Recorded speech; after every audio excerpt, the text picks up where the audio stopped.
तो फिर आगे की क्लास में ये था कि जैसे एक बाउंड्री है आपका, ये प्लॉट एरिया है आपका, और इस प्लॉट एरिया में आपने, ये आपका कंस्ट्रक्टेड एरिया है, ठीक है, कंस्ट्रक्टेड पोर्शन है, और कंस्ट्रक्टेड पोर्शन में आपने कहीं पर यहाँ पर मकान बना रखा है, यहाँ पर आपका बेडरूम है, ठीक है।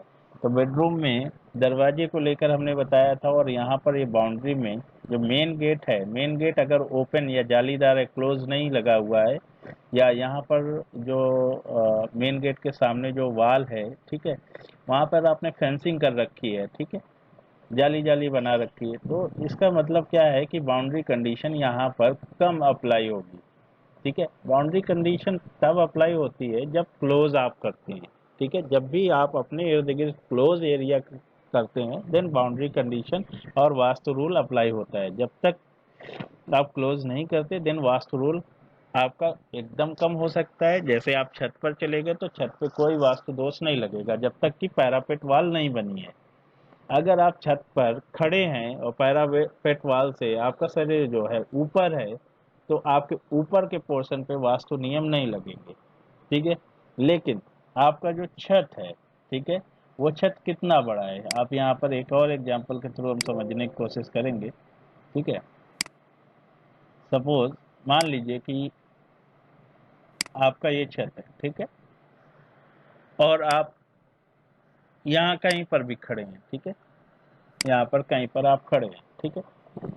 तो यहाँ पर आपकी छत का जो पैरापेट वाल है, पैरापेट वाल आपका 1 मीटर का होगा, ठीक है, जिसको आप रेलिंग भी बोल सकते हैं, ठीक है। छत की जो रेलिंग होती है या चारों तरफ की जो दीवार होती है, जो टेक्निकल नहीं है वो लोग समझ सकते हैं, ठीक है। इस तरह से जो टेक्निकल है वो सब लोग जान रहे होंगे पैरापेट वाल क्या है।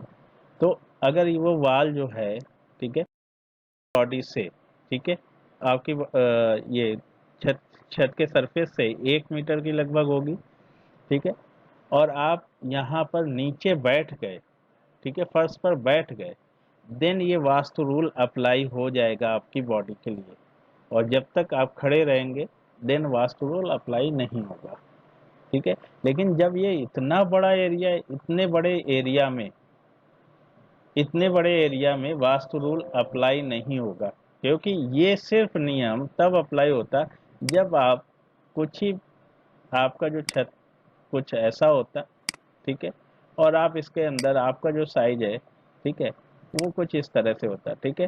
तो जब इतने एरिया में आप बैठ के काम कर रहे हैं, ठीक है, समथिंग आपका लाइक कमरा, हाँ, तो कमरे के अंदर जब आप बैठते उठते हैं, क्योंकि तो उसकी बाउंड्री सबसे ज़्यादा डिपेंड करती है वास्तु नियम के लिए, ठीक है। लेकिन जब आपकी बाउंड्री पूरा हॉल है, ठीक है, और हॉल पैक है, देन तब भी आपका लगेगा।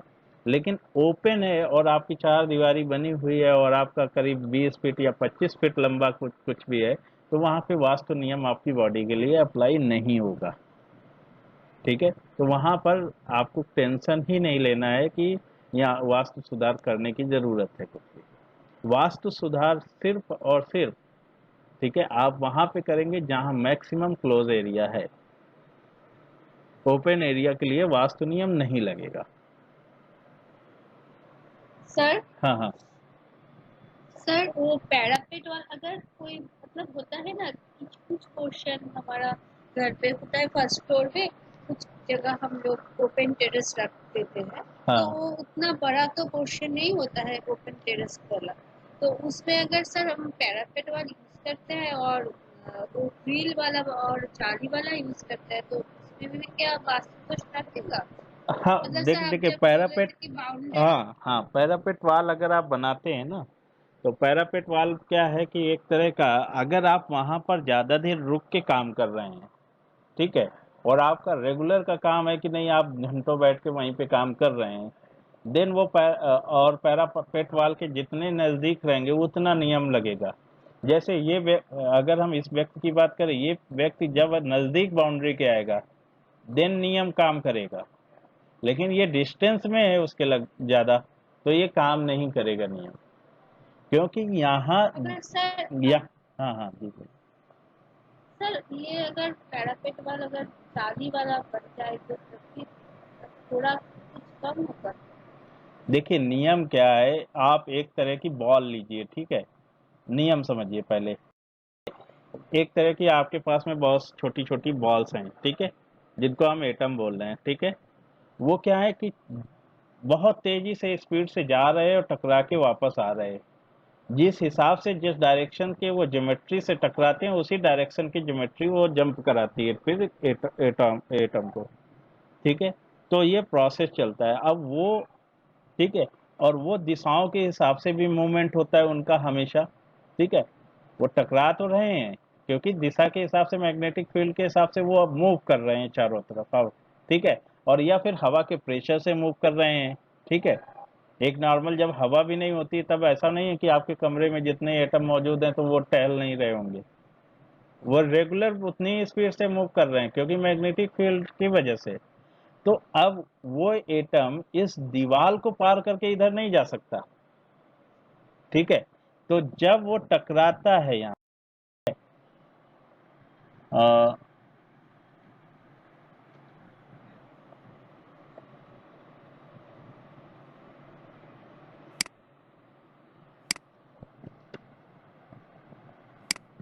तो जब वो इधर से टकराएगा तो ये जो पोर्शन है, अगर हम नॉर्थ ऊपर मान रहे हैं तो ये हमारा वेस्ट पोर्शन है, ठीक है। आप समझ रहे, ये हमारा दीवार जो है वेस्ट पोर्शन का है। लेकिन जब ये एटम इधर की ओर जा रहा है, ठीक है, तो ये एटम कौन सा एटम है? आपको पता है ये एटम कौन सा एटम होगा? किस डायरेक्शन का एटम है? ईस्ट का सर ये क्या हाँ, नॉर्थ पे है? नहीं, हमारा यस नॉर्थ तो सर ऊपर, नॉर्थ। हमारा नॉर्थ ऊपर है, तो ईस्ट सर इधर है। ये तो वेस्ट वाला तो ईस्ट का डायरेक्शन। जब ये जा रहा है तो ये इधर से जा रहा है, तो ये ईस्ट का एटम है, ठीक है। लेकिन वहीं पर अगर यहाँ पर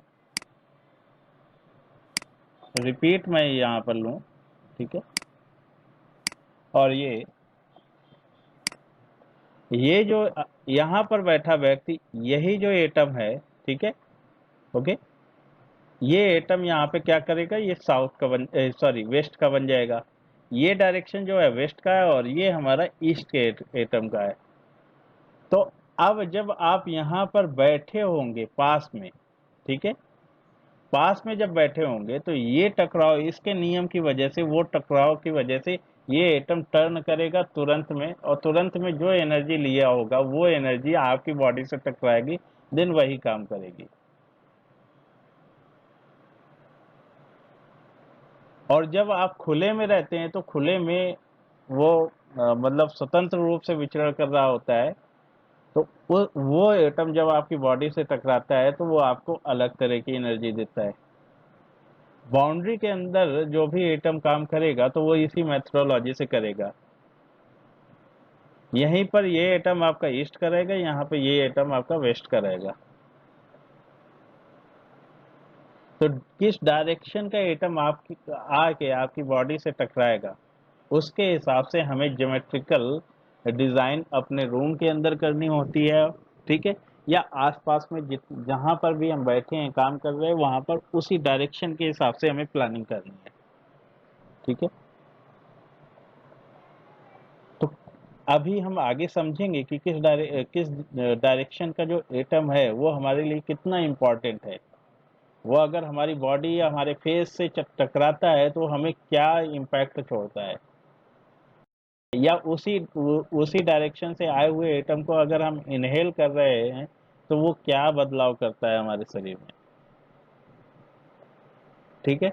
तो उसको आगे जानेंगे, जब तक हम डायरेक्शन के बारे में सही से जान नहीं पाएंगे तब तक नहीं हो पाएगा।